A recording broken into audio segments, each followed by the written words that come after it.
Ինչպիսի ներդրումային միջավայր կա այսօրվա դրությամբ Հայաստանում։ Եվ ասեմ, որ այդ ներդրումային միջավայրը դրական կոչել հնարավոր չէ։ Եվ անցած տարի ներդրումների ուղիղ ներխոսքը, մաքուր ներխոսքը կազմել է -110 միլիոն դոլար։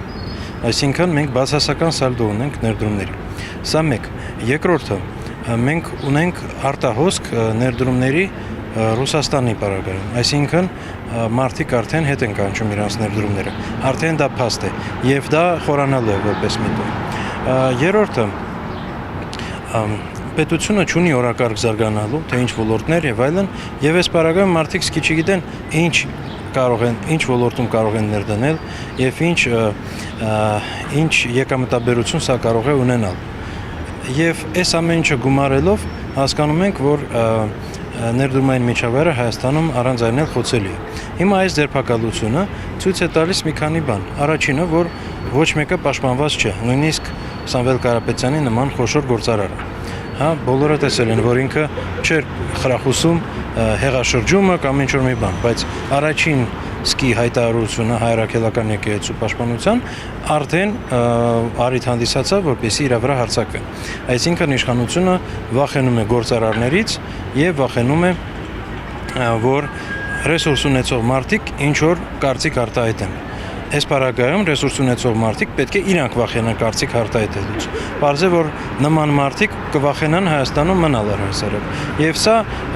ցանկացած պարագայում ունենալու է բացասական ազդեցություն։ Իշխանությունների հույսը հետևյալն է, որ ներդրումային միջավայրը այսօրվա աշխարհակահական հակամարտության ֆոնին միանշանակ չէ։ Եվ եթե դու բռնում ես Ռուսաստանից գործարարին, կամ ռուս կապիտալ ներկայացնող գործարարին, դա արևմտյան կապիտալի վրա չի ազդելու։ Եվ մասամբ դա այդ հաշվարկը ճիշտ է, բայց միայն մասամբ, որովհետև իրականում ցանկացած արևմտյան գործարարը եւս նայելու է եւ մտածելու է, լավ, այսօրվա դրությամբ ոնց որ ռուսաստանցիների հետևից են գած, վաղը արևմտյան գործարարների հետևից կընկնի, մանավանդ եթե իրանք էլ իրենց քաղաքական օրակարգին կհակասեն։ Այնպես որ այս հաշվարկը իմ կարծիքով սխալ է։ Եվ ստեղ կարող է լինել նույնիսկ ուրիշ հաշվարկ, որ Ռուսաստանից կապիտալը սկսելու է լքել եւ շատ էժան գնով վաճառի եւ այսպիսով ակտիվների վերաբաշխում կիրականացվի իշխանության օգտին դրանով։ Եթե նույնիսկ դա տեղի ունենա, ապա նույնիսկ դա իմ կարծիքով չի թույլ տալու հույս ունենալ, որ Հայաստանում որևէ մոտակա կամ միջնաժամկետ ապագայում ներդրումների մասով մենք կարող ենք ինչ-որ բարելավում ունենալ։ Մանավանդ, որ հիմա խոսվում է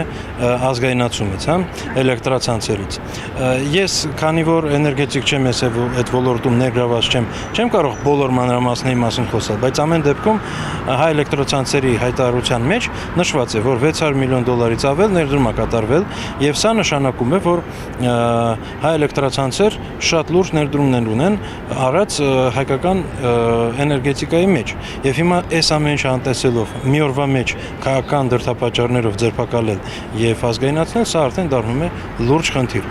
Եվ ցանկացած գործարարը իհարկե սա դիտարկելու է արդեն իր համար վտանգների տեսանկյունից եւ կդիտարկի, որ եթե այսպես վարվեցին Սամվել Կարապետյանի հետ, ապա իմ հետ էլ կարող են նման բան անել։ 10 տարի առաջ հայ էլեկտրացանցեր պատկանում էին պետությանը, բայց քանի որ պետությունը ունակ չէր այդ ոլորտում ներդրումներ կատարել, պետությունը վերավաճառեց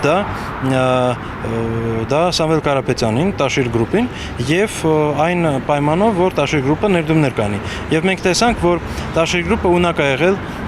պահել ցածր գներ էլեկտրականության, որովհետև